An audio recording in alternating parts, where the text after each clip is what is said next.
And again, Angelina, called Miss Lily. Angelina danced onto the stage. This was her last chance to prove that she would make the very best Rose Fairy princess in the exciting new ballet. Angelina twirled and leaped gracefully across the floor.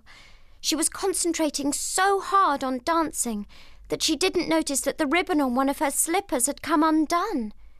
As Angelina began her final leap, she tripped on the ribbon and toppled over with a thud. "Never mind, Angelina," giggled Priscilla Pinkpaws as she walked by with her twin sister Penelope. "After all," added Penelope, "you can always join the chorus of dancing flowers." Later that day, all the little ballerinas crowded around Miss Lily to hear the results of the audition. Miss Lily raised her clipboard in the air and said, "The Rose Fairy Princess shall be danced by—" "Oh, Miss Lily," Penelope interrupted, "I knew I'd get the part. I just knew it." "Penelope, darling," said Miss Lily gently, "I am very sorry, but this time Angelina will dance the part of the Rose Fairy Princess. And you, Penelope, will make a beautiful dancing flower." Angelina gasped. "You mean I got the part?" She could hardly believe it was true. As Angelina and Alice left the dressing room that afternoon, Angelina chattered excitedly. "Oh, Alice, I got the part! I'm going to practice every day. I'm going to be the best Rose Fairy Princess ever." Angelina twirled all the way down the long hall and found Miss Lily talking to the stage manager. "A single wire!" exclaimed Miss Lily. "What a perfect finale! My beautiful Rose Fairy Princess will fly across the stage on a single wire." Then she noticed Angelina. "It's marvellous, don't you think, Angelina?" But Angelina's stomach was doing flip-flops. "A single wire?" she whispered to herself. "Oh, no." "Miss Lily," Angelina began timidly. She held her tail to keep it from quivering. "I was just wondering if a single wire is such a good idea. The audience might see the wire and, that could be a very big problem." "A problem?" said Miss Lily, holding up a beautiful pink tutu with wings. "Yes, but a ladder," Angelina continued hopefully. "A tall ladder decorated with vines to look like a tower. That would be something." Miss Lily didn't seem to be listening. She held the tutu in front of Angelina to check its size, then lifted the winged tutu in the air and said, "Oh, Angelina, just imagine the feeling of soaring above the stage like a bird. You will be magnificent." But Angelina wasn't so sure.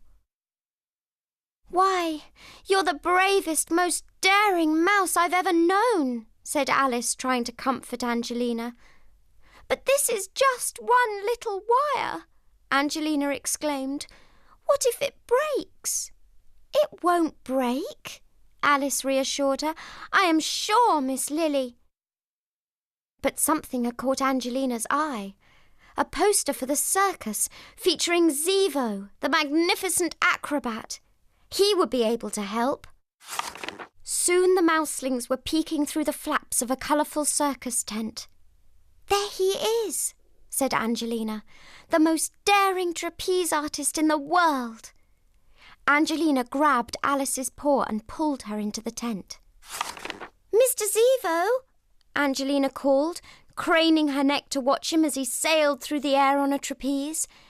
"Can you teach me to fly on a single wire?" Zevo released his grip on the trapeze, did a magnificent triple flip, and landed on the ground beside Angelina.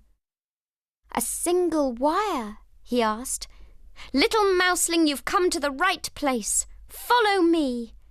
He led Angelina toward the huge ladder in the centre of the ring. Angelina climbed up the ladder, which seemed to stretch on forever. Finally, she stepped onto the tiny platform near the top of the tent. She strapped on a harness and then reached out to touch the hook that Zivo had lowered for her. The hook felt shaky and fragile. "Oh," Angelina whimpered, "I can't do it." She suddenly felt dizzy. Before she could fasten the hook to her harness, Angelina lost her balance and fell down, down, down. Plunk! She bounced 3 times before settling into a tangled heap in the middle of the safety net. Alice had been watching from the stands, and she rushed to the net. "Oh, Angelina," Alice said kindly, "maybe it's not so bad being a dancing flower after all." That afternoon at rehearsal, Angelina danced her part nervously, dreading the moment when she would have to face the single wire. Then she had an idea. She clasped her hand against her forehead and swayed across the stage. She spun around once and landed on the floor in a faint. "Angelina," Miss Lily said gently, "are you all right?" "Oh, dear," Angelina said in her weakest voice. "I must have fainted." "She probably won't be able to dance the part, Miss Lily," Penelope piped up from the circle of dancers. "But I can.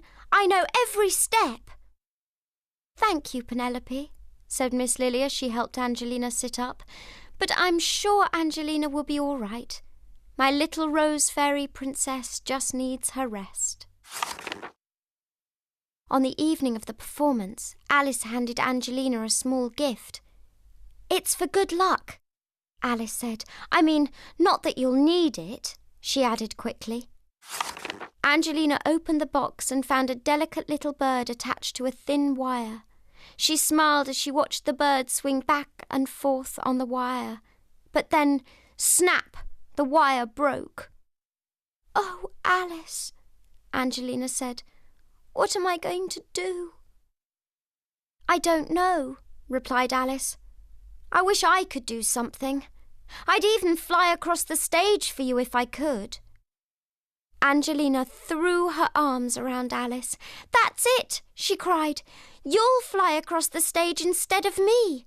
We'll switch costumes right before the finale and no one will ever know." In front of a large audience that evening, Angelina danced the part of the Rose Fairy Princess beautifully. As the grand finale approached, she disappeared behind the scenery and motioned to Alice, who was still dancing on stage. "Now, Alice," Angelina whispered urgently. Alice tiptoed away from the line of dancing flowers and made her way toward Angelina in the dim light backstage. "I'm coming, Angelina," she called. But then her costume snagged on a nail at the back of the Rose Fairy Castle. Alice struggled furiously, trying to free herself, but it was no use. The applause ended, and the music for the next scene began. "Alice?" Angelina called into the darkness. Where was her friend? As the curtains parted, Angelina knew what she had to do. She took a deep breath.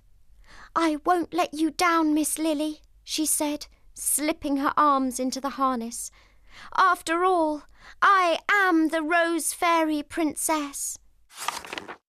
As she was lifted into the air, Angelina's fear gave way to excitement and then pure joy.